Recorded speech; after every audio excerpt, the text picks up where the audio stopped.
रसूल, अलकाब से पुकारते हैं, नाम से नहीं पुकारते। ये किरदार अहले बैत है। जैसे मौला अली आते हैं, दीन क्या फरमाते हैं, या अमीर अल-मुमिनीन, या अबुल हसन, ऐ अमीर अल-मुमिनीन, ऐ हसनैन के बाबा। ये किरदार मासूमीन है।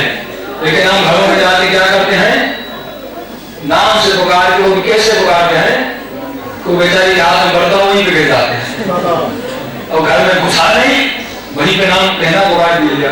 अब बाद मुल्कों में, अब पाकिस्तान में तो क्या है, माशाल्लाह, माशाल्लाह नहीं कहना चाहिए, मर्दों के हाथ भारी हैं औरतों पर, लेकिन बाद मुल्कों में जाए तो औरतों की हुकूमत मर्दों पर है। अब ऐसी जगह पे एक खतीब बेचारा नंबर पे मजलिस पढ़ रहा था, और मजमे में कहा, किबला किस किस ने बीवी की पिटाई खाई है, किस किस ने अपनी बीवी से मार खाई है। तो मजमे में जितने लोग थे सबने हाथों को ऊपर कर दिया। और देखा उस मजमे में एक बूढ़ा बैठा था, उसने हाथ को ऊपर नहीं किया। और खतीब ने कहा, बूढ़े साहब आपने हाथ को ऊपर क्यों नहीं किया? सबने ऊपर किया है, आपने क्यों नहीं किया? किबला इतना मारा है, हाथ ही टूट गया है, हिम्मत ही नहीं है। लिहाजा इससे पहले कि आपका माशरा ऐसा हो जाए कि बीवियां मारना शुरू कर दें, तो आप कोशिश करें। हमारे माशरे में क्या बीवियों को मारते हैं लोग, अपनी औरतों पे जुल्म करते हैं। ये पाकिस्तानी माशरे में ये जहालत फैली हुई है, लेकिन अहले बैत का किरदार ऐसा नहीं है। क्या आपको मिलता है जनाब ज़हरा कि मौला अली ने कभी जनाब ज़हरा पे हाथ बुलंद किया? किसी भी मासूम ने, बीवी ज़हरा तो मासूमा थी, लेकिन वो मलऊना औरत जो मेरे मौला को जहर दे रही है, इमाम हसन की बीवी चौथा ऐसी मलऊन खातून जो मेरे मौला को जहर दे रही है, लेकिन क्या मेरे मौला ने कभी उस पर भी हाथ बुलंद किया? यहाँ तक कि मौला को जब जहर दे के, जब मेरे मौला के उल्टियां आ रही थी खून की, और मेरे मौला ने आवाज बुलंद की, गुलाम भागते हुए गए, मौला अब्बास को लेकर आए। ये मलूना घबरा गई, अब अब्बास आएंगे, वो देखेंगे मैंने जहर दिया है तो मुझे मार देंगे। तो मौला हसन को कहती है, मुझे पनाह दो, कि इतने रऊफ इमाम हैं, मौला ने देखा मुझे मारा। मौला कहते हैं, पिछले दरवाजे से निकल गया, कहीं अब्बास मुझे देख न ले। भाई इस हालत में अहले बैत ने कभी भी अपनी बीवियों पे हाथ नहीं उठाया। अगर आप तरबियत करना चाहते हैं तो इखलाक हसना से तरबियत करें, ये ना कि बद इखलाकी से, गाली गलौज से। ये किरदार अहले बैत का किरदार नहीं है, वरना कि अहले बैत वालों में होना चाहिए। हम अहले बैत के मानने वाले हैं, हमारा किरदार ऐसा होना चाहिए जैसा अहले बैत का किरदार था। बच्चों को भी हम मारते हैं, अहले बैत फरमाते बच्चों को नहीं मारो। अब हदीस के साथ आपने पढ़ी होगी, लेकिन आपने कभी गौर नहीं किया।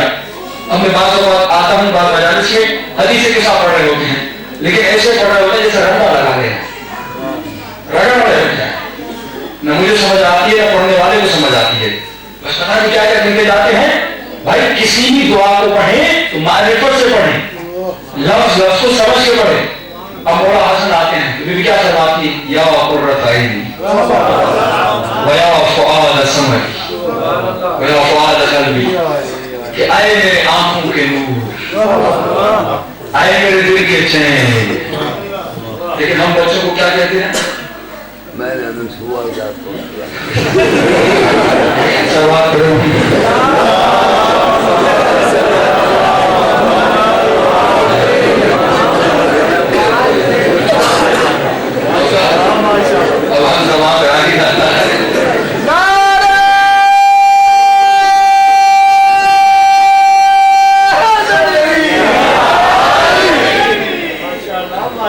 बीवी देखिए किस तरह पुकार रही है, आए मेरे दिल के नूर, आए मेरे आंखों के नूर। अब बराबरी देखिए, हसन आए तो यही कहा, हसन चले गए। अब मौला हुसैन आए तो फिर क्या, मौला हुसैन को भी वही जुमले कहे, या नूर आईनी, आए मेरे आंखों के नूर, आए मेरे दिल के चैन। यानी बीवी सिखा रही है दोनों बच्चों के दरमियान फर्क न रखा करो। कभी छोटे को प्यार देते हो, कभी बड़े को प्यार नहीं देते। अब बेटी बड़ी हो गई, अब छोटे को प्यार देना है, छोटा बड़ा हो गया, अब जो छोटा है उसको प्यार देना है। बड़ा फरमाते नहीं, बच्चों के दरमियान बराबरी रखो।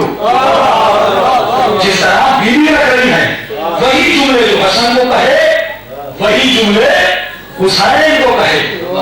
मारिफत अहले बैत हदीस के साथ से दर्श लीजिए, न सिर्फ ज़बानी हदीस के साथ पढ़ के हम छोड़ दे। जब मौला अली आते हैं, बीवी क्या कहती है,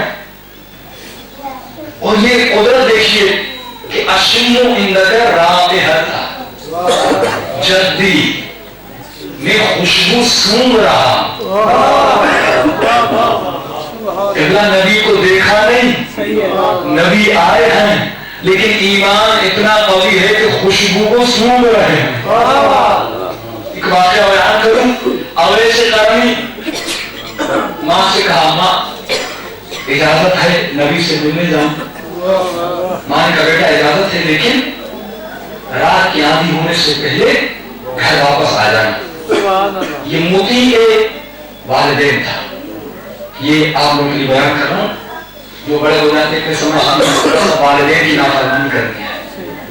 भाई जवाब थोड़ा बड़ा होता है, जज्बात आ जाते, समझता दुनिया की आग मेरे सर में आ गई, होता खोखला है, लेकिन समझता है स्कूल में गया, 2 क्लासें पढ़ ली, 2 बातें सुन ली, 2 किताबें पढ़ ली, 2 दोस्त मिल गए, अब मैं बहुत अकलमंद हो गया। अब वो वालिदैन को समझाने लगता है, बाबा तुझे क्या पता, अम्मा तुझे क्या पता, जमाने में होता है। भाई अगर आपको ज्यादा इल्म भी है, लेकिन वालिदैन का एहतराम किया करो। इनके कदमों के नीचे जन्नत है, जन्नत मिलेगी तो इनके सदक़े में मिलेगी। अब ऐसे करेंगे काम ठीक है, इन जल्दी वापस आ जाऊंगा। अब ऐसे करने जैसे पहुंचे, पता चला नबी कहीं किसी जंग पे रवाना पे गए हैं। अब बेचारे ने कहा नबी नहीं आए, बेचारा ठहरा नबी नहीं आए। देखा शाम हो रही है, माँ ने कहा था वापस आना है, जल्दी वापस चला गया, घर आ गया। अब नबी जैसे वापस आए दूसरे दिन, अपने सहाबियों को कहा मुझे खुशबू आ रही है, मुझे खुशबू आ रही है। कहा सुनना हमें तो नहीं आ रही। कहा मारिफत होनी चाहिए, ये खुशबू हर किसी को नहीं आती। कहा किसकी खुशबू आ रही है? कहा तुम बताओ, मेरा महबूब थोड़ी देर पहले आया था, खुशबू आ रही है। इनकी तवज्जो नहीं थी, खुशबू आ रही है। किसी ने कहा या रसूल अल्लाह थोड़ी देर पहले अवे से करनी आया था। नबी ने कहा मुझे उसी महबूब की खुशबू आ रही है। अल्लाह वैसे तो लाखों मिलने आए, लेकिन नबी को किसकी खुशबू आ रही थी? अवे से करने की खुशबू आ रही थी। वो नबी से दूर था, लेकिन नबी को उसकी खुशबू आ रही थी। कुछ लोग पहलू में है, लेकिन खुशबू का पता नहीं है। सवाल पर हम बुलवा रहे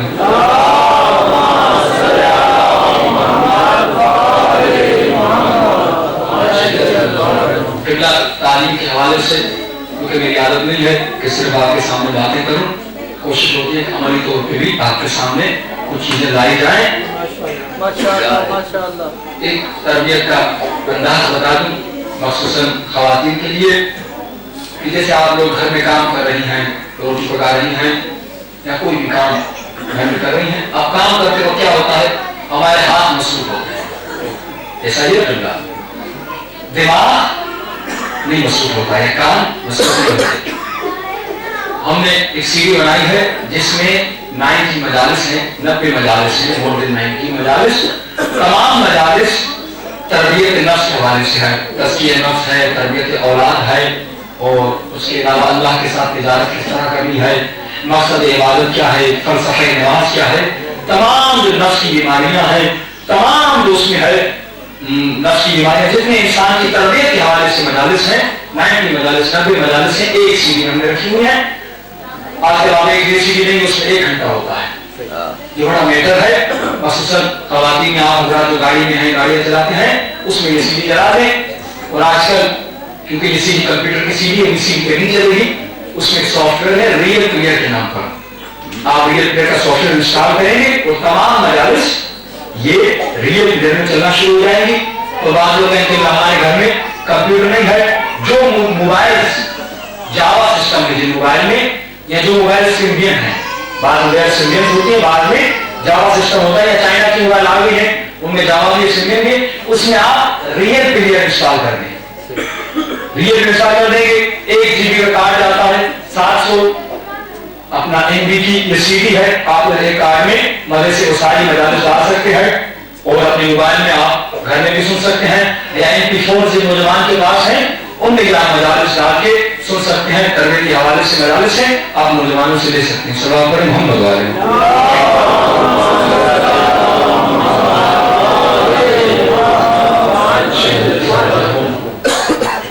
آج ہمارے معاشرے میں گناہوں کی بڑی عادتیں ہیں۔ میدان محترم کوشش کریے کہ گناہوں کی عادتیں اپنے اندر سے نکالیں۔ مولا فرماتے ہیں آخری زمانے میں شیطان لوگوں کے گھروں تک پہنچ جائے گا، پہلے مولا نے کہا محلے میں آ جائے گا، مولا نے کہا اے میرے صحابیو تمہارے زمانے میں شیطان محلوں تک محدود ہے، لیکن آخری زمانے میں شیطان گھروں میں چلا جائے گا۔ مولا نے کہا بس گھروں تک کہا نہیں، کہ شیطان تمہارے جیبوں میں آ جائے گا، یہ پاکٹ سے نا آپ کے جیبوں میں۔ اس زمانے میں لوگوں کو بات سمجھ میں نہیں آئی تھی، لیکن آج آپ کو بات سمجھ میں آئے گی یہ جیب میں شیطان کس طرح آ گیا۔ کہ بھائی جو موبائل ہے نا یہ ہر انسان کے جیب میں ہے۔ اب یہاں پہ اگر 100 لوگ ہیں تو 50 لوگوں کے جیب میں تو موبائل ضرور ہوگا، ہے یا نہیں؟ موبائل ہے۔ اب یہ بتائیے کس کس کی موبائل میں گانے ہیں؟ یا آپ نہیں بتائیں گے لیکن میں کہہ دیتا ہوں 40% کی جیب کی جن کی موبائل میں گانے ہیں سب کی موبائل میں گانے ہیں۔ انہوں نے فرمایا جیب میں شیطان آ جائے گا، یعنی آتے مجلس حسین میں ہیں لیکن شیطان کو لے کر آتے ہیں، آتے مجلس حسین میں ہیں لیکن نجاست کو جیب میں لے کر آتے ہیں، گانوں کو جیب میں لے کر آتے ہیں۔ انہوں نے فرمایا آخری دور میں شیطان ان کی جیبوں میں چلا جائے گا۔ تو کچھ سدھاریے، یہ موبائل وسیلہ نجات بھی ہے، وسیلہ گمراہی بھی ہے، کمپیوٹر وسیلہ نجات بھی ہے، وسیلہ گمراہی بھی ہے۔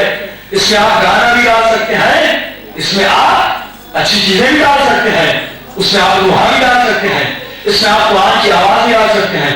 لیکن آج اتنا گمراہی کا دور بن گیا کہ اگر کوئی گانا سننا نہ بھی چاہے تو یہ لوگ اتنے گمراہ ہیں اسے سننے کی مجبور بھی کر سکتے ہیں۔ اب کیسے؟ کیونکہ ہم کسی کو ریٹ کرتے ہیں، نمبر ملاتے ہیں، اب ہمیں کام ہے اس بندے خدا سے، اب ریٹ آتی ہے تو گانا ہو رہا ہے،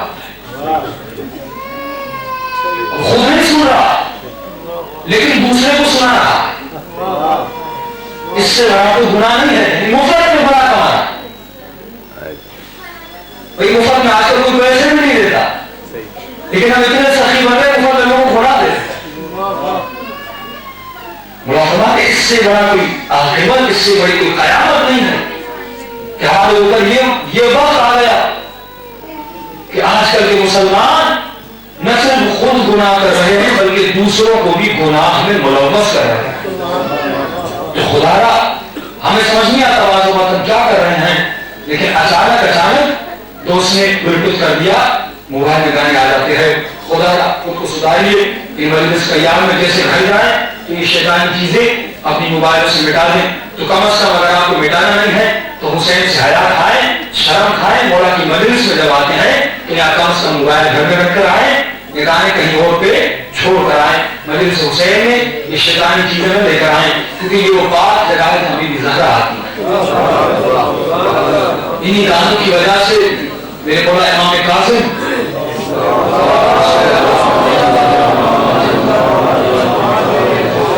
میرے مولا کے چاہنے والا مولا کو گھر لے گیا، نرم بستر پر سلایا، رات کا وقت ہے کہ یہودی موسیقی میوزک بجا رہا تھا، گانے بجا رہا تھا، مولا نے مجھے واپس زندان میں لے جائے۔ آپ تو وہاں پاؤں سیدھے نہیں کر سکتے، آپ تو وہاں کھڑے نہیں ہو سکتے۔ مولا نے فرمایا وہ زندان مجھے پسند ہے لیکن کیا کروں یہ تیرے گھر میں گانوں کی آوازیں ارے جس اہل بیت کو اتنی تکلیف ہوتی اسی کی مجلس میں آ کر ہم اپنی موبائل میں گانے رکھیں تو خدا جناب زہرا آپ کے آنسوؤں پہ پھر نگاہ نہیں کریں گے، کیونکہ خود رو رہی